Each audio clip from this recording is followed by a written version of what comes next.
jams. And so we're at Honey Rock, and I'm a hot mess. Like I'm a snot, balling, like not okay.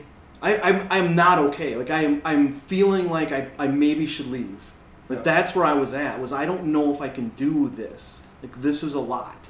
And well, you're also in a very tough season of your life, too. For sure, yeah. And I'm getting torn apart from the inside out, and I'm at a point where I have to make a decision. Am I okay with this and continue on, or like I don't know if I have to make a decision at this point. And I look over at you, and you look over at me, and you have like face beat red. Your eyes are all red, and you go. You said something along the lines of me, like I've always known that this is who I was supposed to be, but I haven't been living as that person for the last 20 years, and I'm so mad at myself. Yeah. What, to me, like that is where Man to Man was born. Like this popped out, and that, like, what is it that you were feeling at that moment? Well, it's, I've been discipling, mentoring men, putting on men's events, 27 years. For 27 years. And in the beginning it was with teenagers, with teenage kids and teenage guys, and it transformed over about a 15-year period to more young adult men, and then it just became more adult men. Right.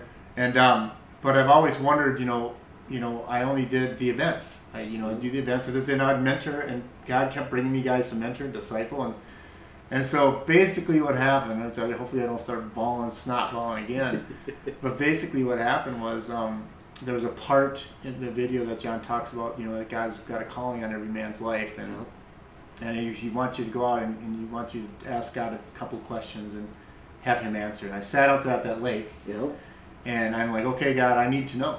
I need to know what it is. I'm in the second half of my life, and I want to finish well.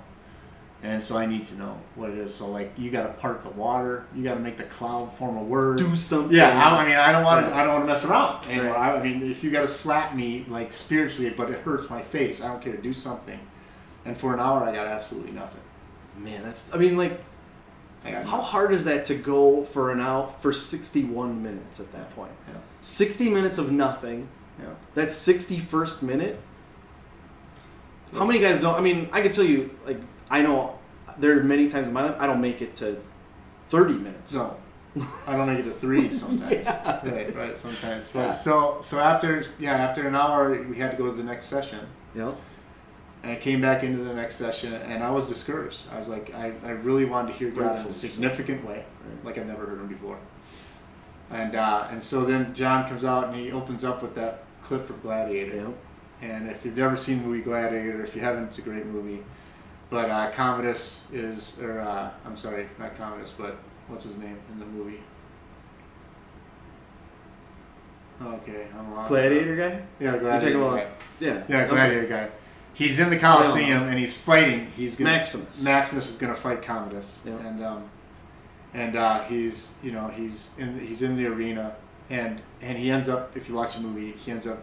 Maybe I shouldn't tell you what happens. But anyways, spoiler alert: this movie was from the 2000s. So if you haven't seen it now, anyways, but he ends up killing Commodus, and I'm watching this, and then but at the same time, I haven't left the lake.